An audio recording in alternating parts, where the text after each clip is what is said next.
Alright, folks, it's that time of the year again. We're on the second stop on the road to WrestleMania, Elimination Chamber. Kind of a special thing for one reason, this pay-per-view, mostly for the fact that this is going to be the last pay-per-view that airs on the American version of the WWE Network before it merges with Peacock. But this card feels kind of a mixed bag so far. You have an Elimination Chamber match straight for the WWE Championship. You've got a Triple Threat United States Championship match. You have an Elimination Chamber match for a WWE Universal Championship match later that night, and it's probably going to be irrelevant because Roman always wins, regardless of what happens. Now I know what you're thinking. Hey, wasn't there one other match announced? Sorry, that match, Lacey Evans and Asuka, axed because Evans is having another baby, and on behalf of everyone here at AWN, we would like to congratulate her for bringing another life, or preparing to bring another life into this already overpopulated world. Anyways, I'm sure that my expectations are low for this pay-per-view, but maybe that might help me out in the end. We shall see. I'm CoffeeLover239, and with me as always is Orange Cassidy's personal hype man, Heathy. Say hi, Heathy. Hey guys, looking like a not that much a stacked show. It's quite shallow, but some good matches on it, so we're getting something. The shorter always worked out better, as we saw with NXT Takeover Vengeance Day. And of course, as always with us, or finally rejoining us after taking Takeover Vengeance Day off, our resident John Moxley stan, Steven. Yo, what's up, everyone? NXT Takeover sucked. You are No, wrong, man. You don't no, fucking stop. Look, let's not cut the bullshit here. We only have so much time to do things. okay, So, yo, what's up? Okay, yo, what's up, everyone? It's me. It's been so much to see you guys. I missed you. We haven't seen you. Hey, you were gone for a week, and now it's been 1 week later, and we're actually timed up. Problem is, I'm not amplified. I normally am. I'm not able to order out some breakfast and get it delivered because of all the winter storm madness since I live in Texas. So, yeah, whatever. I'm still gonna find a way to make this work. Perhaps something more mellow might be better in the long run. Anyways, all right, guys, let's talk about the show. And our first match, ladies and gentlemen, is Drew McIntyre versus AJ Styles versus Jeff Hardy versus Randy Orton versus Sheamus versus Kofi Kingston in an Elimination Chamber match for the WWE Championship. So, after Sheamus was drafted to the Raw brand in the 2020 WWE Draft, he re-established his old friendship with WWE Champion Drew McIntyre. However, on the February 1st, 2021 episode of Raw, Sheamus turned on McIntyre, declaring that he was not his friend and wanted the WWE Championship. Later, McIntyre accepted Sheamus' challenge for a one-on-one match. The following week, however, WWE officials Adam Pearce and Shane McMahon announced that McIntyre would defend the WWE Championship against 5 former WWE champions in an Elimination Chamber match at Elimination Chamber, which includes Sheamus, as well as Jeff Hardy, AJ Styles, Randy Orton, and for some reason at the time, Mr. Money in the Bank, The Miz. Even though that shouldn't be the case, but WWE's gonna WWE for ya. After a heated confrontation with McIntyre during a Miz TV segment the following week, Miz removed himself from the Raw Eliminations Chamber match. Backstage, the New Day's Kofi Kingston confronted Pearce about the vacant spot due to being a former WWE champion, and a good one, might I add, despite what some people would say.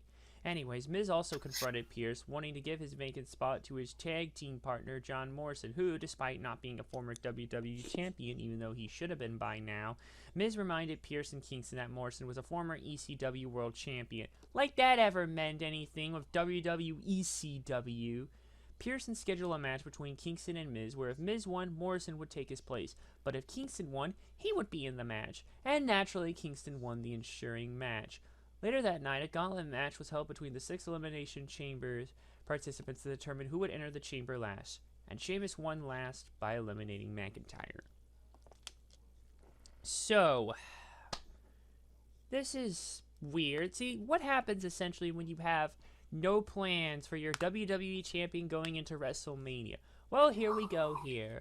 Likely this is happening because we still don't know what Edge is going to do, although rumors have broke that it may be Edge and Reigns, but it's not yet finalized. At least they're open to flexibility, but I don't know. Sure, the match I'm sure will be fine. You've got a good hodgepodge of talent in there as well. But I'm not really sure. I'm not really sure here because I feel like we should be building up for McIntyre for Mania, basically, there, giving him his match. Seemingly, this stop gives me some indication that they don't know what to do with McIntyre here, and we don't even know what to expect. Maybe the unpredictability provides a little fun to it, but I'm not sure. I don't know. We'll just have to see. Healy, who do you think's gonna win? I mean, it's an interesting lineup for sure. All former WWE champions. I'm happy with the decision to take Miz out of the chamber, I agree. purely because, from a logical standpoint, what would you have Miz rather do? Cash in on Monday and then be part of the chamber, or and have him have to endure 5 other men to survive that having the title, even if it were to win the title on Monday, which wasn't a given, or sit in the back, have some catering, watch 6 superstars fight to the death, and then just walk in and just pick up the title from a barely conscious champion. It makes sense. As to who I think is going to win, I don't know because I think Edge is going to be going to the SmackDown side, and we'll talk about that later. I think that's where he's destined. Hmm. So it's weird. I don't know. I mean, honestly, for all that McIntyre's done as champion last year, I don't see why he shouldn't go into Mania as champion, even if it's to fight with Sheamus. I mean, I think that's saved for Fastlane, the next pay per view coming up. But there's a lot of options there. I think it's going to be McIntyre who wins. I'm thinking Miz maybe cashing in afterwards, but I don't think we And need to predict actually that. have him actually cash in, unlike what happened at TLC 2020, where, you know. Yeah, exactly. I mean, if he's going to cash in at any time until his contract expires, most this is the easiest time to do it. So I think Miz will cash in on the WWE champion who will win and retain in the chamber, Drew McIntyre. Interesting. Steven, who do you think's gonna win? Drew's gonna retain, and that's all I'm gonna say because we had to catch this up. Oh, not quite. I mean, you did hear what Healy said after I stopped the initial intro recording, basically, because it's only 4 matches. He thought it was an 8-match card, but that's not the case. But yeah, I have to agree and go with Drew McIntyre on this one. It wouldn't make sense to have him drop the title right now, going into Mania, and I'm not even sure. It's possible that a cash-in could happen here, but I don't even know. And if it doesn't, chances are we're going to have a first, and the Money in the Bank contract will expire only because it was thrown back. And yeah, I'm going to go with Drew McIntyre to retain on this one. And our next match we have is Bobby Lashley versus Keith Lee versus Matt Riddle in a triple threat match for the United States Championship. In December of 2020, Matt Riddle began a feud with United States Champion Bobby Lashley. And on the January 4th episode of Raw, Riddle defeated Lashley in a non-title match to earn a title match of the following week. However, Riddle lost to Lashley. On the January 25th episode, Riddle earned another title opportunity against Lashley by defeating Lashley's fellow Hurt Business stablemates in a gauntlet match. Riddle received his title match the following week on Raw, where Riddle would defeat Lashley by disqualification, but did not win the championship. The following week, Riddle confronted Keith Lee, where he stated that he needed to win the United States Championship. Lee, however, took issue with Riddle losing his title matches and, losing one, winning one by disqualification, so not really winning the title in the end, but whatever, and then stated it was time for someone else to step up to Lashley. Lee would then state that he would defeat Lashley and he could also beat Riddle. Later that night, Lee defeated Riddle. Following the match, Lashley attacked Lee and Riddle. Lashley was subsequently scheduled to defend the U.S. Championship against Lee and Riddle at Elimination Chamber. Bobby Lashley's had a pretty good reign as United States Championship, but I'm not sure how longer we can keep this going on. Here you have both Matt Riddle and Keith Lee, 2 prospects who could definitely use a run in some way, shape, or form with the United States Championship to warm them up, basically, as they've been just sitting on the main roster, not doing much in the long run. And this could be a stepping stone for either of them, quite frankly. And I'm not sure if they would do any... I'm not sure how things would play out at Mania for the United States Championship, but you have two decent possibilities here to go with. So, and it should be a fine match itself. I don't really have anything else to add, so Healy, who do you think's gonna win? I mean, I'm just an eye to the future for this card. Who's going to Mania as champion? Uh, I don't think there will be many title changes at Fastlane. There never really is. It's definitely more of a filler pay-per-view spinning their wheels. Right. So this is like one time and place where I think, title could change hands. And I think the triple threat aspect really helps Bobby Lashley. I feel like Yeah, he doesn't you have have to get pinned or submitted. yeah, you would think that, but here's the thing. I feel like Keith Lee and Riddle are two very prideful competitors who want to be the one to take out Bobby Lashley. I think they'll be the one doing, classic triple threat situation where two of them are basically teammates, but they kind of turn on each other, sort of. I feel like if Bobby Lashley is to lose the US title, it will be a big event like Mania. I don't think he needs to lose it now. I think he's just hitting his stride as champion. I feel there needs to be a distinct number one contenders match between Keith Lee and Riddle where we have a winner. Probably Keith Lee. I would love to see Lee versus Lashley for a title at Mania. So I think I'm being born with it again, but I'm going to go with that. I'm going to go with Lashley to retain somehow. It's fine, man. Sometimes the best solution is often the simplest and safest. Steven, who do you think's gonna win? Lashley's gonna win, retain the belt. Yeah, this is more of a filler kind of ish pay-per-view. Maybe a stop in the road to WrestleMania, but I'm not sure I see a lot of stuff changing hands here. So I'll agree with both of you and go with Bobby Lashley on this one for now here. But should still be a decent match. And our next match is our second Elimination Chamber match of the night. It's Jey Uso versus Kevin Owens versus Baron Corbin versus Sami Zayn versus Cesaro, versus Daniel Bryan in an Elimination Chamber match for a WWE Universal Championship match later that night. So on the February 12th episode of SmackDown, WWE official Adam Pearce scheduled Universal Champion Roman Reigns to defend his title in an Elimination Chamber match at Elimination Chamber. However, Reigns' special counsel, Paul Heyman, pointed out that Reigns' contract only stated that Reigns had to defend the championship at the event, but not necessarily inside the eponymous structure. To Pearce's displeasure, it was then decided that the winner of the SmackDown Elimination Chamber match at the event would get an immediate championship match against Reigns that same night. Pearce named Reigns' cousin, Jey Uso, and Kevin Owens, who Reigns defeated at Royal Rumble in a great last man standing match, might I add, as the first two participants for the match, with the other four spots determined by qualification matches in the same episode. King Corbin and Sami Zayn then qualified by defeating Rey Mysterio and Dominic Mysterio in a tag team match. And later, Cesaro and Daniel Bryan defeated SmackDown Tag Team Champions Dolph Ziggler and Bobby Roode in a non-title tag team match to fill the final two spots. Now, here's the weird thing about this one here. The thing I don't really understand fully, it's like, why have a match in the same night when you probably already know what's going to happen with Roman, basically? Unless, God forbid, they have Jey win and do some finger poke of doom shit, which I wouldn't put it past this company to do, basically. But at the same time, you have to wonder, basically, what is even the deal, and not even having him qualify for, like, I don't know, Mania for one or the other. Because, again, we don't know what Edge is fully doing, although he thinks that he's going to the SmackDown side, so it might be time for him to explain that soon. But I really don't know about this match. I'm kind of unsure the more I look at this. Like, I guess it could go many different ways, but with Roman battling the winner the same night, it's like, what do you do, really? What do you do? Well, I guess we shall see. Healy, who do you think's gonna win? Well, I'm sure you're anticipating my answer, so I'll explain it.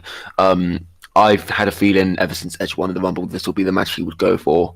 Back on it was a recent podcast Edge did. He was asked about the matches he's wanted to be in the decade he's been away. Who would he want to go against? And immediately the name Roman Reigns came up without a second of thought. I think Edge has been wanting this for a while, and you hear that Edge has been hand dabbling in the booking side of things on backstage recently, which would explain a lot, really. I mean, obviously, booking himself from the want to win is not. I don't think it's an ego trip, as many say, but It it's good. I depends think it's good. normally. It just Yeah, depends. Go on. I think the story warrants it. That's the thing. Who is going to win the chamber? If they are anticipating a riot online, they will do the finger poke of doom. I think if Jey Uso is to win at any time in this chamber match, I think it will be so that he can turn the tables on Roman and have a decent halfway match, and then have Roman chew him out for disobeying him the night after. But I don't think that's a long shot.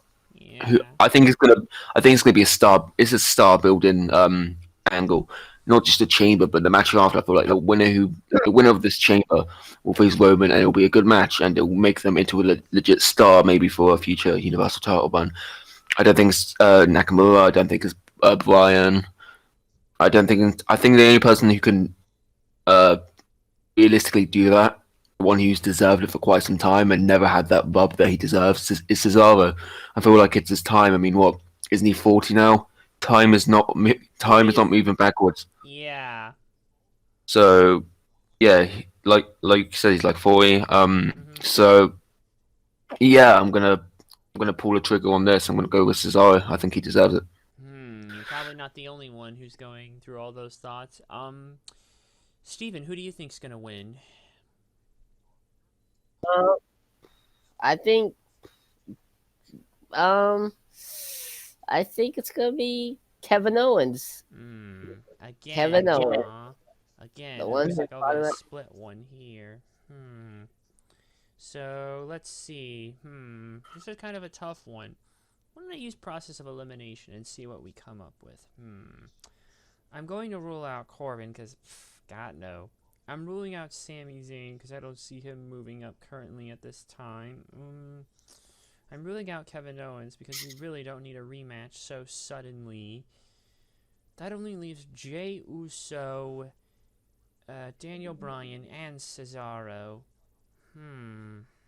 Looking at this, out of all three of those, even though I would want Bryan to win to maybe build up something for Mania, I'm not sure that's going to happen, so going to have to rule him out. So, geez, either Jey Uso or Cesaro. You know what? I'm feeling a little risky today with all this madness. So, you know what? I'm going to agree with Heidi and go with Cesaro on this one.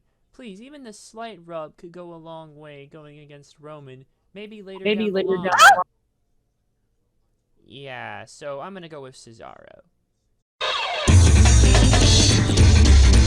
And last but certainly not least, it's Roman Reigns versus whoever wins the SmackDown Elimination Chamber match for the Universal Championship. Oh boy, now I know regardless of what happens, regardless of who wins the chamber, I'm pretty sure, as I already outlined in the opening bits of the podcast, there's probably only more than one name more than likely to win this thing. Are we all in unanimous agreement with that, guys? Healy, are we in agreement with that? I mean, only a fool would go against Roman Reigns winning this match. So yeah, I mean, And Roman Reigns. Roman's gonna win. I would assume. So, alright, so it looks like we're all in unanimous agreement. So, yeah, on the count of three, let's just all say Roman Reigns to just fully align. Everybody ready? Yep. Alright. 1, 2, 3. Orange Roman Cassidy. Reigns. Yep. There you go, people. Let's go ahead and wrap this up. And there you have it, folks. Short, but who knows? This might be a better card. They may add one or so more matches, but it will probably be minor in the long run, much like what happened with our Royal Rumble podcast, where after we recorded and uploaded, boom, they had Sasha Carmella, but that match is also a foregone conclusion, much like our last match we covered. Still, this should be a decent pay-per-view, hopefully, and yeah, last one on the American version of the WWE Network before it merges with Peacock. And don't worry, folks, I will be getting the service basically when the time is right. Like, I should have it up, so for those of you who want to join the server and come along into our watch-alongs, don't worry, I'll have everything set up. Just leave it to me. Anyways, I want to thank Healy, as always, for being here with me. Say bye, Healy. So yeah, guys. Also, good luck to everyone in Texas dealing with the snowstorm. I know southern states aren't really as well equipped to deal with snowstorms as many. So good luck with that. Yeah, so far I'm doing fine despite this menace. Didn't have power for like 9.5 hours on Wednesday from like 10 a.m. onwards, so I missed the first hour of Dynamite and NXT that Wednesday, but I was able to catch up, so it's all good. And of course, I want to thank Steven, as always, for being here with us. Say bye, Steven. See you guys. We'll see you for Revolution for AEW. Yep, AEW Revolution is our next pay-per-view basically here. It'll be the first one to ever happen on a Sunday for AEW stuff because of different obligations here. And it's looking to be a pretty good pay-per-view too. And then we also have Fastlane in the pipeline not long afterwards. And then WrestleMania itself. So let's see. It looks like we're looking at the 5th here for Revolution. And it looks like for Fastlane, which is on March 21st, we are looking at the 19th here basically. So see you in a couple weeks for Revolution. And then we got see you double in a couple weeks after we got Fastlane. No, and then no, we got no, no, double- no, no. We're not thinking ahead yet, man. Slow your horses. We still have no, Mania. wait. You said Mania. Why did you say Mania's a long way? No, Mania will be here in April before you realize it. So, look, let's just focus on what we have for next month. It'll be Revolution and Fastlane next month. So, come back in a couple weeks for that. Then come back 2 weeks for Revolution on the 5th. Come back 2 weeks afterwards for Fastlane, and we'll hopefully see you both days. Thanks for watching, and bye, everyone.